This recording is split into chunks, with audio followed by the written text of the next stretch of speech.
Good morning. രാവിലെ വീണ്ടും പ്രതീക്ഷകളോടെ ഊബറും റാപ്പിഡോ ഒക്കെ ഓണാക്കി ഇറങ്ങിയിട്ടുണ്ട്.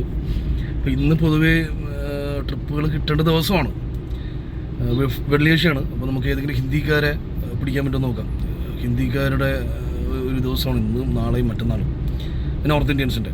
അപ്പോൾ അവർ ഈ അമ്പലമൊക്കെ ദർശനം ചെയ്തിട്ട് തിരുവനന്തപുരം സൈറ്റ് സീനൊക്കെ പോകാനായിട്ട് നിൽക്കും. അപ്പോൾ ആരെങ്കിലും ഊബറിന്നോ എങ്ങനെയെങ്കിലും പേഴ്സണൽ ഓട്ടങ്ങൾ കിട്ടുന്നുണ്ടോ എന്ന് നമുക്കൊന്ന് ഓട്ടോ അടിച്ചിട്ടുണ്ട് കോവളം ലൈറ്റ് ഹൗസിൽ നിന്ന്. ഇപ്പോൾ ഞാൻ ഒരു പിക്കപ്പ് ചെയ്യാൻ വേണ്ടി പോയപ്പം പ്രശ്നമായിരുന്നു.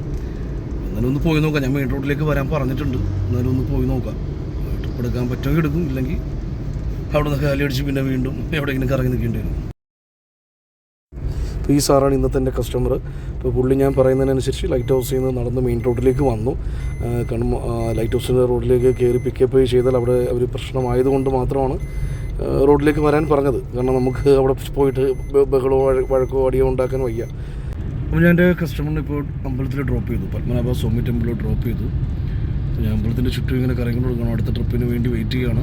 അപ്പോൾ എനിക്ക് ഈ ട്രിപ്പിൽ ലഭിച്ചത് 303 രൂപ, 40 രൂപ ഊബറിൻ്റെ ടാക്സാണ്. ബാക്കിയുള്ള എമൗണ്ടാണ് എനിക്ക് കിട്ടിയിരിക്കുന്നത്. പത്മനാഭ സ്വാമി ടെമ്പിളെല്ലാം കറങ്ങി ട്രിപ്പ് അടിക്കാതെ വന്നപ്പോഴേക്കും നേരെ എയർപോർട്ട് ഡൊമസ്റ്റിക്കിലേക്ക് പിടിച്ചു. അവിടെ 2-3 ഫ്ലൈറ്റ് ഉണ്ടായിരുന്നു. അപ്പോൾ അവിടെ നിന്ന് റാപ്പിഡോയിൽ ഒരു ഓട്ടോ അടിച്ച് ഹയത്ത് ഹോട്ടലിൽ ഡ്രോപ്പ് ഒരാളെ ഉണ്ടായിരുന്നുള്ളൂ. എയർപോർട്ടിൻ്റെ അകത്ത് അദ്ദേഹത്തെ പിക്ക് ചെയ്യാനായിട്ട് ചെന്നപ്പോൾ കസ്റ്റമറിനെ കോൺടാക്ട് ചെയ്തിട്ടും അദ്ദേഹം ഫോൺ എടുക്കുന്നില്ല. ഒത്തിരി തവണ ട്രൈ ചെയ്തു, പക്ഷേ ഫോൺ എടുക്കുന്നില്ല. 10 മിനിറ്റ് ആവുന്നതിന് തൊട്ട് മുന്നേ തന്നെ ഞാൻ വെളിയിലോട്ട് ഇറങ്ങി. കാരണം തിരുവനന്തപുരത്ത് ഓടുന്നവർക്ക് അറിയാം, എയർപോർട്ട് ഫീ നമ്മൾ കൊടുക്കേണ്ടതുണ്ട്. അത് കസ്റ്റമർ ഇല്ലെങ്കിൽ നമ്മുടെ കയ്യിൽ നിന്ന് പോകും. കസ്റ്റമറിനെ കണ്ട് കാര്യം പറയുകയും എയർപോർട്ട് ഫീ സെപ്പറേറ്റ് കൊടുത്തു, അത് തരേണ്ടതുണ്ട്. അദ്ദേഹം അത് അഗ്രി ചെയ്യുകയും ചെയ്തു. അങ്ങനെ കസ്റ്റമറുടെ ബാഗെല്ലാം എടുത്ത് വെച്ചതിന് ശേഷം റാപ്പിഡോ ട്രിപ്പ് സ്റ്റാർട്ട് ചെയ്തു. അങ്ങനെ റാപ്പിഡോയിൽ എനിക്ക് 264 രൂപ ലഭിച്ചിട്ടുണ്ട്. ആ സമയം തന്നെ എനിക്ക് ഊബറിലെ ഹയത്ത് ഹോട്ടലിൽ നിന്നും ലുലു മാളിലേക്ക് ട്രിപ്പ് അടിച്ചു. പിന്നെ ലുലു മാളെത്തി. പേയ്മെൻറ്റ് ഓൺലൈനായിരുന്നു. 400 ചില്ലാൻ രൂപ ആ ട്രിപ്പിൽ എനിക്ക് ലഭിച്ചിട്ടുണ്ടായിരുന്നു. അങ്ങനെ വീണ്ടും ലുലു മാളിൽ നിന്നും എയർപോർട്ടിലേക്ക് കാലി പോയി. എയർപോർട്ടിൽ നിന്നും അടുത്ത് ഗോകുലം ഗ്രാൻഡിലേക്ക് ഒരു ഓട്ടോ അടിക്കുകയും ചെയ്തു.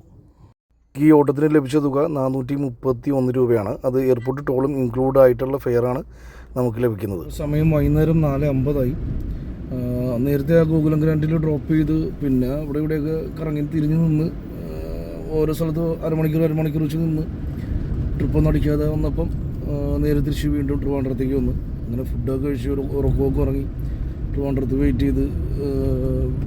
ചെയ്തിട്ട് ഒരു ട്രിപ്പ് പോലും അടിച്ചിട്ടുണ്ട്. വീണ്ടും എയർപോർട്ടിലേക്ക് പോകണം. ഈ സമയത്ത് 2-3 ഫ്ലൈറ്റ് ഉണ്ട് അവിടെ. എന്തെങ്കിലും കിട്ടുമോ നോക്കാം. സമയം വൈകുന്നേരം 5:50. എയർപോർട്ടിൽ നിന്ന് ഒരു ട്രിപ്പ് കിട്ടി. അവരുടെ ലഗേജെല്ലാം എടുത്ത് വെച്ചതിന് ശേഷം ഞങ്ങളുടെ ഈ ട്രിപ്പ് സ്റ്റാർട്ട് ചെയ്തു. ഹയത്ത് റീജൻസിയിലായിരുന്നു ഡ്രോപ്പ്. എനിക്ക് കിട്ടിയ തുക 571. അതിൽ എയർപോർട്ട് ടോൾ ഇൻക്ലൂഡ് ആക്കിയിട്ടുണ്ട്. അതുപോലെ തന്നെ ഊബറിന് കൊടുക്കാനുള്ള ടാക്സ്. ഈ കസ്റ്റമറിൽ ഹയത്ത് ഹോട്ടലിൽ ഡ്രോപ്പ് ചെയ്തതിന് ശേഷം ട്രിവാൻഡ്രം സെൻറ്ററിൽ എത്ര നേരം വെയിറ്റ് ചെയ്തതാണെന്നറിയോ? ഒരു ട്രിപ്പ്, ഒരു മാച്ച് അടിക്കാത്തത്, ഒരു ട്രിപ്പ് പോലും അടിക്കില്ല ട്രിവാൻഡ്രം സെൻറ്ററിൽ. സമയം 7:30. ഇത് വീണ്ടും എയർപോർട്ടിലേക്ക് പോകണേന്, അതും കാലി പോകണേന് എയർപോർട്ടിലേക്ക്. അങ്ങനെ എയർപോർട്ടിൽ നിന്ന് ഒരു ട്രിപ്പ് അടിച്ചു പാപ്പനംകോടിലേക്ക്. അപ്പോൾ ആ ട്രിപ്പ് എടുത്ത് ഞാൻ എൻ്റെ ഈ ഒരു ഇന്നത്തെ ദിവസത്തെ ഊബർ യാത്ര അവസാനിപ്പിക്കുകയാണ്. അപ്പോൾ ഇന്ന് 1552 രൂപയ്ക്ക് ഓടി. ടോട്ടൽ 5 ട്രിപ്പാണ് ഞാൻ ഇന്ന് എടുത്തിട്ടുള്ളത്. റാപ്പിഡോയിൽ ഒരു ട്രിപ്പാണ് എടുത്തിട്ടുള്ളത്. അപ്പോൾ 750 CNG വന്നു. ബാക്കിയുള്ളതാണ് എൻ്റെ ലാഭം. അപ്പോൾ ഓക്കെ, ബൈ, ഗുഡ് നൈറ്റ്.